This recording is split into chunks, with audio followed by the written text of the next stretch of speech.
Çantam yanımda, diğeri ayak altı.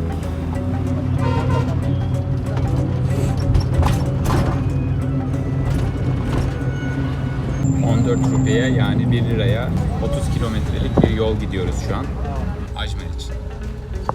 Biletlerimizi alıyoruz. Bu sefer işi Çağatay'a bıraktım.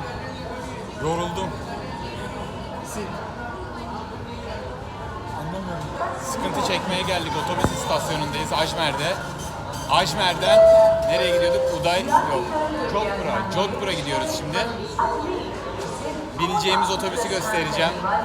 Siz de bize sabır dileyeceksiniz eminim. İlerleyeceğiz burada.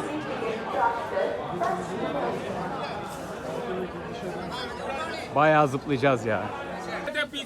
Çağatay sıkıntıda. 22-23'e bineceğiz de Vida'ya oturmuş yerimize. Şimdi bakalım.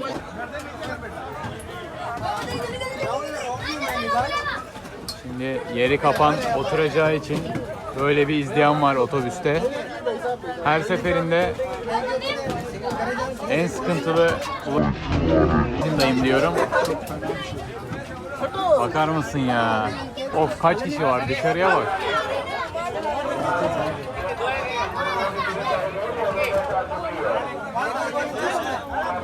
Herkes yer kapmaya çalışıyor şu an. Yer kaparken benim telefonu da kapmasınlar.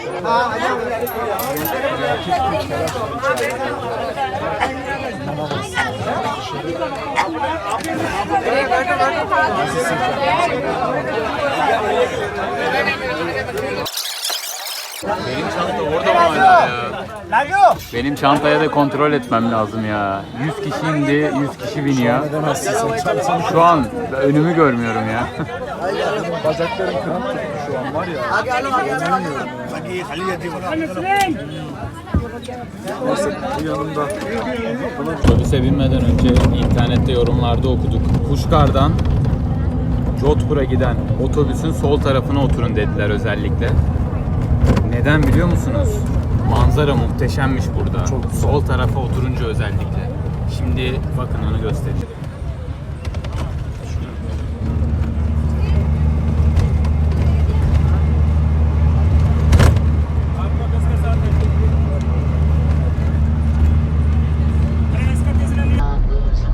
Çok keyifli bir yolculuk oluyor. Çok eğleniyoruz şu anda otobüste. Hayatımın en keyifli yolculuğu oluyor. Hayat bize güzel. Yaşıyoruz bu hayatı. Yaşıyoruz. Bak bak. Bu adamın ceketinin altı.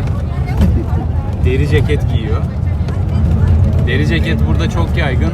Hadi görüşürüz.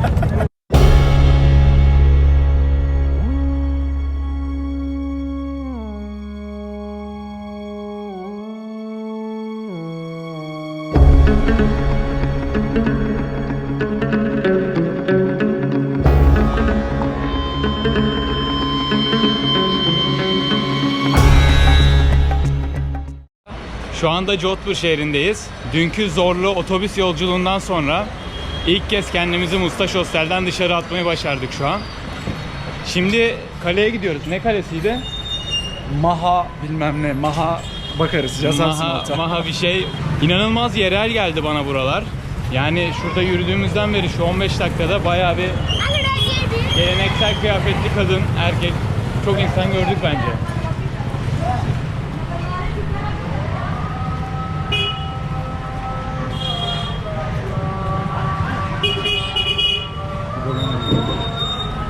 Ama gece yürüsek burada sıkıntı yaşamaz mıyız? Bence gece bayağı sıkıntı yaşardık şu sokaklarda ya. Hello abicim. How are you? Nasılsın? İyi misin?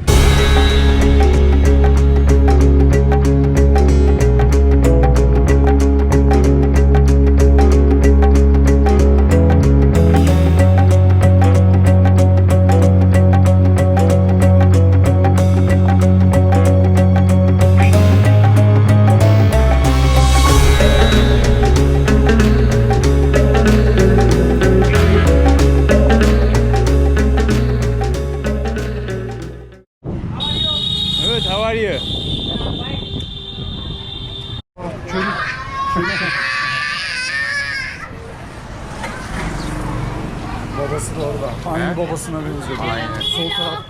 Sol tarafta oturuyordu babası.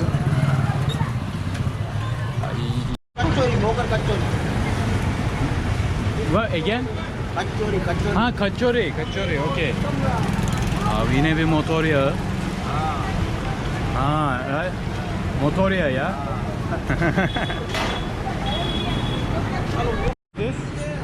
This what? Okay.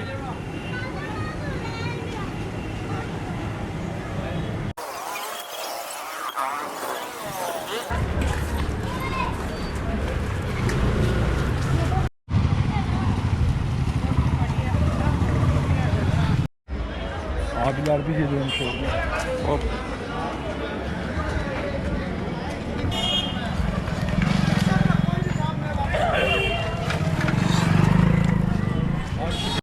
İşte o muhteşem sokaklardan bir tanesi daha. Gün batımına yaklaştık, o yüzden muhteşem bir görüntü oluyor bu sokaklarda. Çünkü rengarenk. Az önce de dediğim gibi bana biraz Varanasi'yi anımsattı açıkçası. Bu rengarenk dar sokaklarıyla. Sanki Varanasi'nin biraz daha az insan olanı gibi. Jodhpur'un Clock Tower denen meydanına geldik. Yani çok bir turist göremiyorum açıkçası burada. Zaten kamerayla da gösterdiğim kadarıyla görebilirsiniz.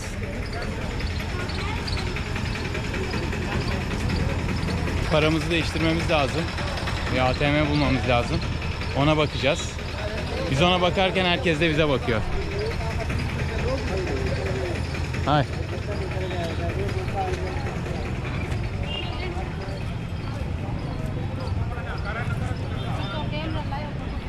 Jodhpur'u hep anlatılanlara göre turistik bir yer sanmıştım.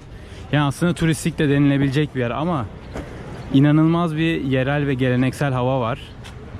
Bu da benim çok hoşuma gidiyor gezdiğim yerlerde. Şu an bizden başka hiç turist Hiçbir Aynen. Hiç turist Aynen. yok bizden başka. Az önce ben de onu söylüyordum ya. Çok hiç dikkat. turist yok, hiç beyaz yok. Herkes bize bakıyor dışarıda. Ve herkesin kafası güzel. Fark ettin mi onu? Aynen. Merdivenlerde oturan Evet, çocukların evet. kafası Bayağı- hepsi güzel. Bir de birbirine bize gösteriyorlar. Böyle parmakla Aynen falan. parmakla falan hiç çekinmiyor. O tarz şeylerden hiç çekinmiyor bunlar. Hani bir ilginç bir şey gördüklerinde direkt parmakla işaret ediyorlar, gösteriyorlar. Birlikte bakıp sizin hakkınızda konuşuyorlar, gülüşüyorlar ve bundan hiç çekinmiyorlar.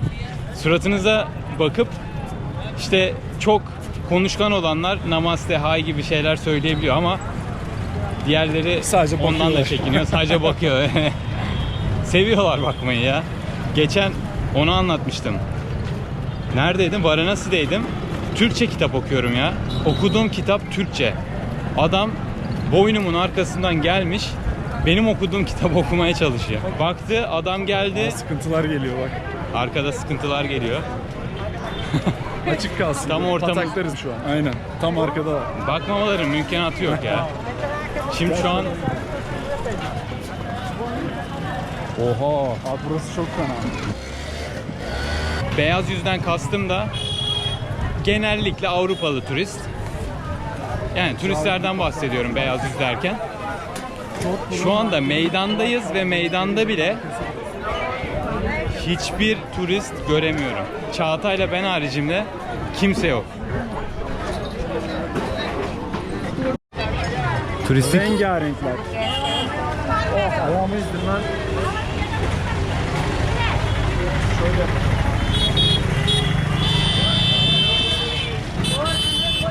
herkes geleneksel kıyafetler altında. Rengarenk, rengarenk. İşte aradığım Hindistan buydu ya. Turist orada. Ama bunları çok fena şey yapar. O kadar şaşırdım ki şu an turistleri çekiyorum Hindistan'da ilk defa. Ama bunları mahvedecekler. Bak bunlar perişan olacak. Bu meşhur kalenin görüntüsü. Saat kulesi yanımızda. Burada saat kulesi. Tam karşısında işte meşhur Jodhpur kalesi. Bu kalenin üzerinden Blue City yani mavi şehir olan Jodhpur'un mavi evlerini çok güzel açılardan görebiliyorsunuz. Birazdan yukarıya doğru çıkacağız Ve bu açıları yakalamaya çalışacağız.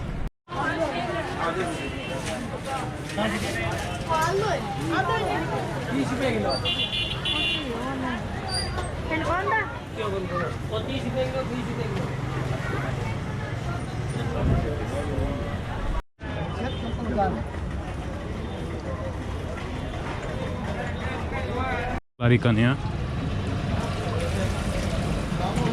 Hint usulü tabi.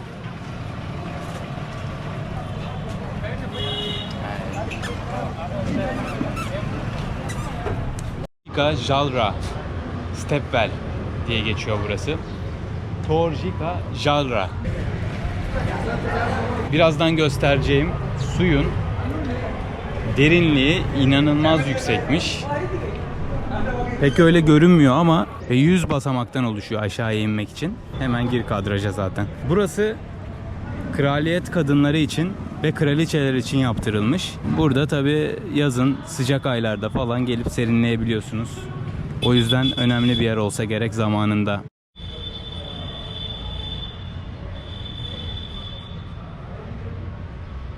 Çocuklar burada yüzüyor. Donmuş çocuk.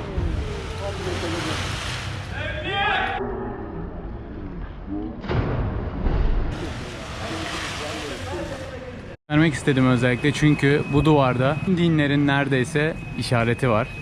Ve çok güzel şekilde boyamışlar bunları. Hindistan bayrağıyla başlıyor. Om işaretiyle devam ediyor. Pakistan bayrağı var.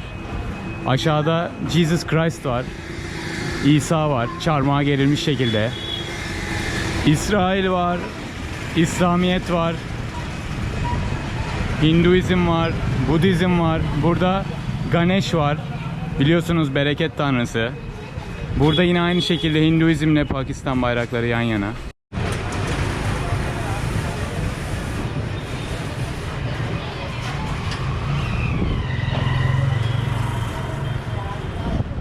Sonunda mavi şehre geldik. Pek mavi değildi şu ana kadar. Ama bu dakikadan itibaren mavilikler başlıyor. Mavi şehre geldik. 2 kilometre yürüdük.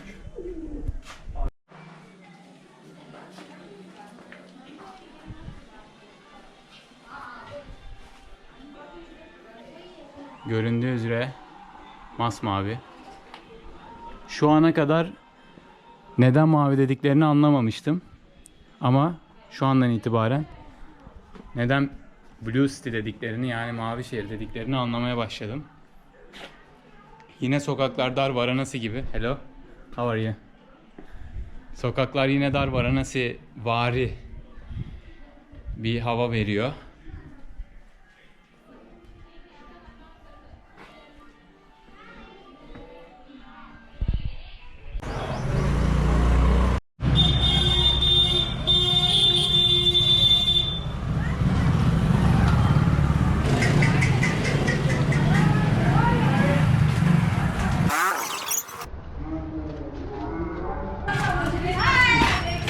Varanasi'ye gerçekten çok benziyor.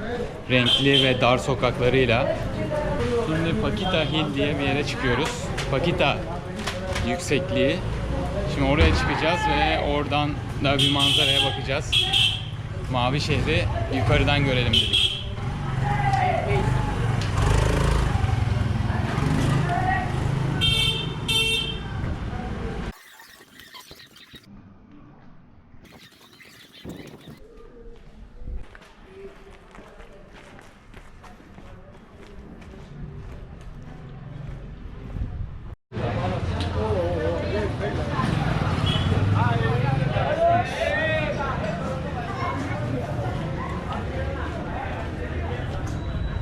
Aklıma şey geldi. Bize bakarak Türk diyen çocuk vardı ya. Aynen. Namaste. Hey. Hello.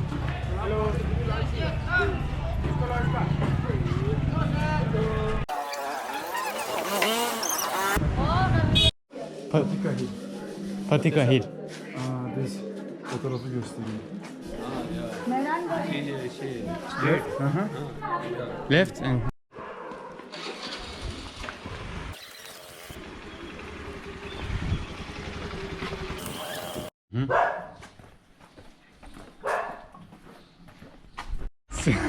Sıkıntılı bir yol. Paçika ile çıkıyoruz. Her yer köpek. Bayağı havlıyorlar. Ben Çağatay'ı öne attım. Burası değil mi? Bakalım çıkacak mı köpek? Allah, köpekler yüzünden geçemedik az önce buradan. Ya bir de bunun dönüşü var ya. Hava kararınca dönersek bu yollardan biraz sıkıntı.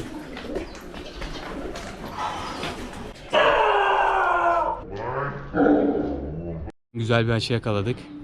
Burası tabii insanların evi. İzin almanız gerekiyor mu gerekmez mi bilmiyoruz ama şimdi biz buraya çıkacağız. Çıktık bile, yarısına geldik. Biraz daha ilerleyeyim. Güzel bir açı yakalayacağız. Hadi let's go.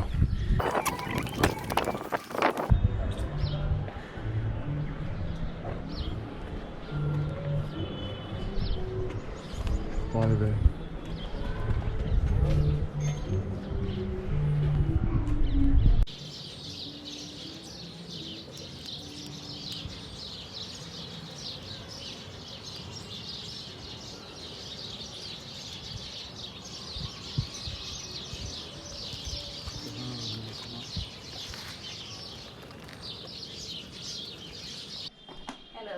Hello. Hello bro. How are you bro?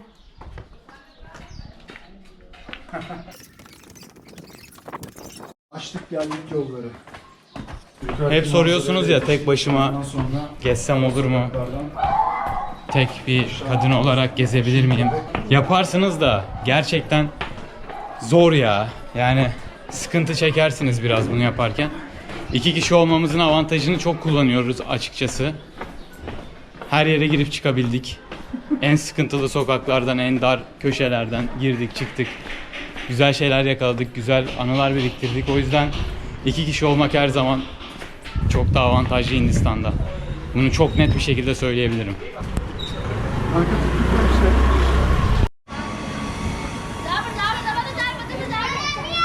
Abilerini çağırıyormuş. He? Abi gel onları, GoPro 7 var elinde. Şimdi burada buranın en meşhur lassicisindeyiz. Michelin Otel, Michelin Otel Lassi. Ve elindekiler de böyle çay şeklinde. Hani bizde kıraathanelerde çay kültürü vardır ya. Dayının biri gelir böyle elinden çayları yok etmeye başlar masalara. Aynı o usul geldi. What's inside? Yogurt, makhani lassi. Yogurt. Yogurt makinya lassi. Okay, thank you. Thank you. Lassiler bunlar.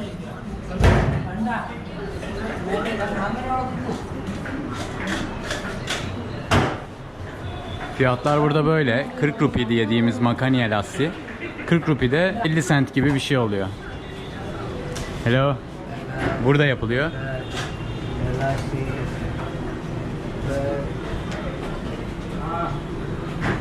Kız çok mutlu. İşte bu şekilde yapılıyor. İzlemesi muhteşem şeyler de bugün.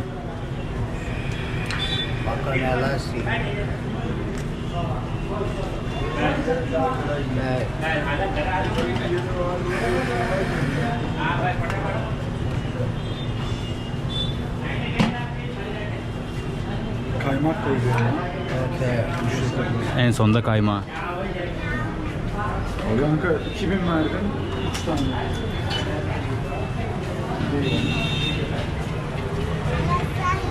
Burada da sokağa çıkıyor. Şu anda Jodhpur'da otobüs istasyonundayız. 300 rupiye bu otobüsü aldık. Bu sefer fena değil gibi duruyor. Jodhpur'dan Jaisalmer'e gideceğiz. Sanırım 5-5,5 saat kadar sürecek. Umarım sıkıntı çekmeyiz bu sefer. Hey! Sıkıntı başlıyor, ben videoyu kapatıyorum. Kadın bekliyor arkanda.